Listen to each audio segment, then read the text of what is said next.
보시면 아시겠지만 보편적으로 다 섬세하고 예쁘고 아름다운 이제 작품이라고 생각하셔가지고 아까 여자 작가로 딱 끝판을 많이 여러분들한테 전해주고 싶은 욕심이 있어서 열심히 이제 한 땀 한 땀 점을 찍고 열심히 작업하고 있는. 왜 김성정도 아니고 김성정이죠? 다 대부분 그 크리에이터 분들이나 이제 전시를 하다 보면 그 글자 이름을 이제 적잖아요. 그렇다 보면 대부분 다 전화가 오세요. 어떠하냐, 외국 작가냐. 이제 저의 원래 본명은 그냥 성정이고요. 저는 이제 고향은 이제 울산이기 때문에 약간 경상도예요. 그래서 제가 이제 작업하는 거는 지금 한 2007년도부터 작업했기 때문에 지금 한 8년에서 9년 정도 되거든요. 그 속에서 이제 저희 동명이인들이 상당히 많아요.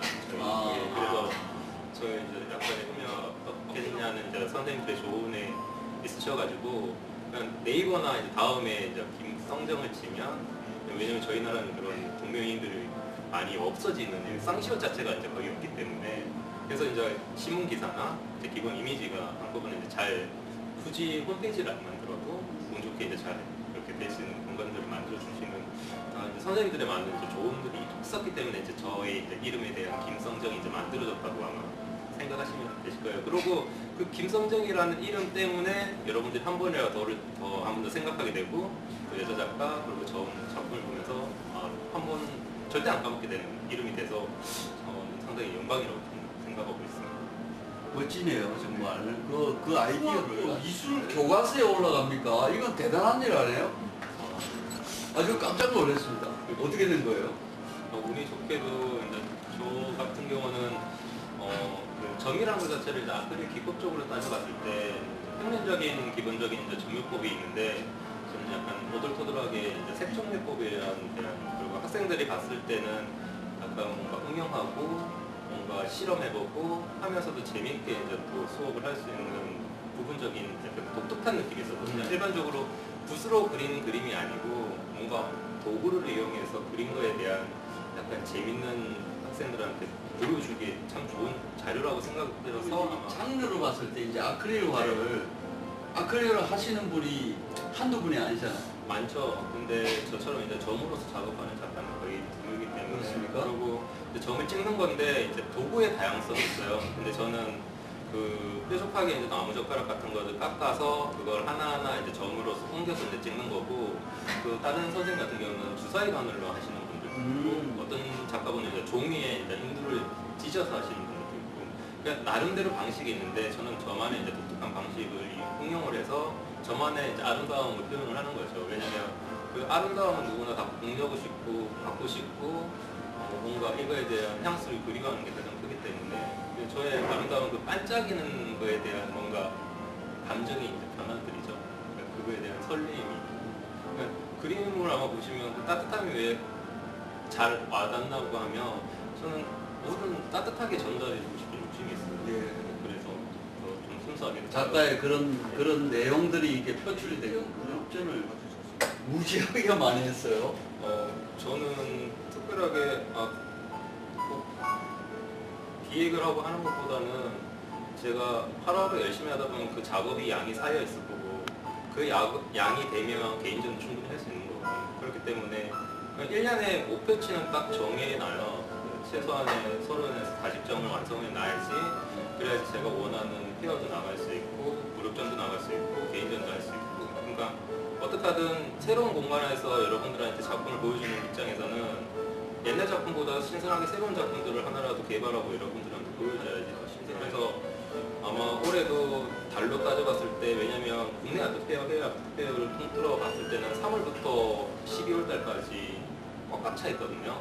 그래서 국내도 뭐 화랑미술제는 3월이고 뭐 오픈아트페어 5월이고 피아프는 9월이고 여러 가지 이제 마니프나 이런 거 따져봤을 때도 있고 해외 같은 경우는 홍콩이 이제 3월부터 들어가고 호텔아트 페어가 있기 때문에 그걸 지금부터 준비하려면 1월부터 준비해야 되는 거잖아요. 그렇겠죠. 예, 왜냐면 그게 작품을 이제 미리 이제 배로 보내야 되는 혼소문적인 문제 부분도 있기 때문에 왜냐면 작품이란 것 자체가 그 엽서도 만들어야 되고 그러니까 딱 전시 기간에 맞춰서 해야 되는 게 아니고 그 보름 전에 뭔가 완성이 돼 있어야지 이미지도 올리고 홍보 효과 해가지고 우편 발송도 해야 되는 부분들이 있어서 미리 많이 준비를 해놓고 공간에 맞는 기획도 해야 되고 컨셉을 맞게 작업을 해야 되기 때문에 그러니까 짬짬이라기보다는 계속 그 시간을 할애할 수 있는 걸 많이 빼놔야지 작업이 꾸준히 될 수 있는 거죠. 술 잡아서 지금까지 8년 동안 작품을 하시면서 네. 대강 몇 작품 정도를 지금 만드신 거예요? 연도별로 2007년도부터 지금 2014년도까지 따져봤을 때 평균 한 달에, 1년에 한 35작품에서 30작품 정도를 했었거든요. 1년에서. 그래서 지금 따져봤을 때는 한 250점 정도가 250점에서 300. 여기 지금 아크릴 물감을 네. 아크릴 물감이죠. 네. 물감을 그 나무젓가락 같은데 뾰족하게 해가지고 그걸 하나씩 찍는 거죠. 네. 무지하게 힘들겠네요. 그걸 이제 저희 선생님들도 그렇고 후배들도 그렇고 주변 이제 지인 선생님들께서는 저걸 어떻게 하지 맨날 얘기를 많이 하시는데 왜냐면 제가 이걸 시작하게 된 이유 자체도 성격이 가장 잘 맞아요. 그러니까 저의 그 섬세함과 우직함과 그냥 그 안에 가만히 앉아있는 그 공간 안에서 뭔가 정적인, 네.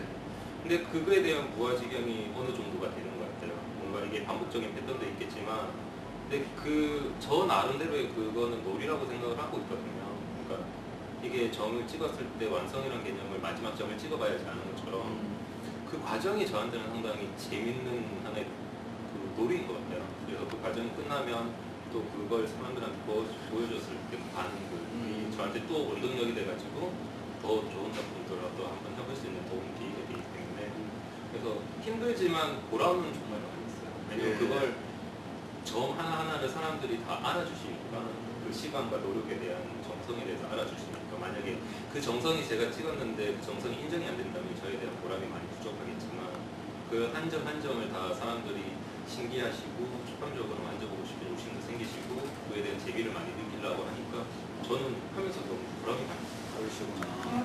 근데 그 지금 찍으셨다니까 저는 그림을 잘 모르는 사람 입장에서는 찍었구나 이렇게 알지 그 말씀을 하시기 전에는 네. 붙인 것처럼 보였거든요. 네, 약간 찍는 게 아니고 약간 차이가 있잖아요. 농도 약간 기계적인 느낌을 많이 일반적으로 사람들이 많이 얘기를 하세요.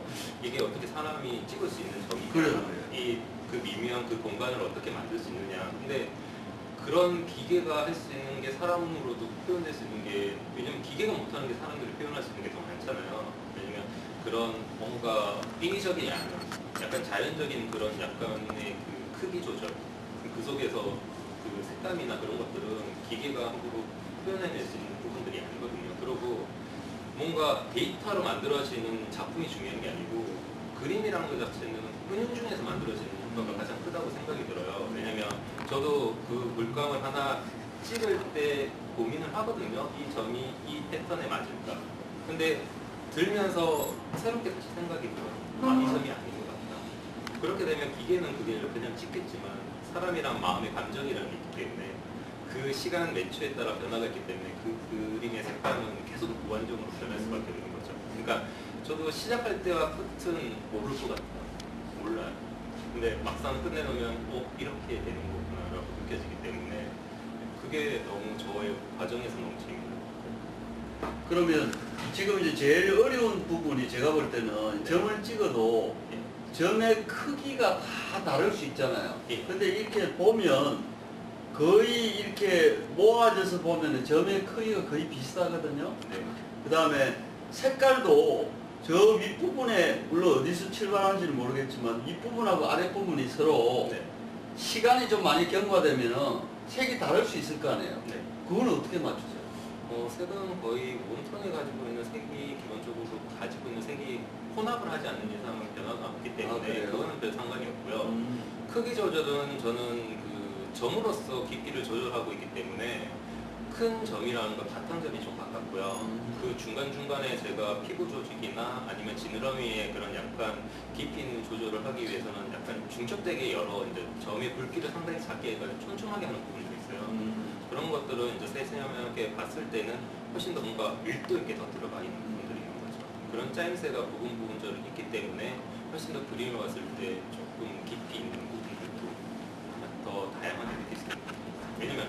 공간의 차이인 것 같아요. 공간을 더 좁게 하면 훨씬 더 깊이 있어 보이고 공간을 더 널리 하면 훨씬 더 퍼져 있는 거기 때문에 훨씬 더 공간이 더 깊이가 조금 더 편안해지는 경우도 있습니다. 어떤 계기, 어떤 동기로 이런 그림을 네. 하게 됐어요?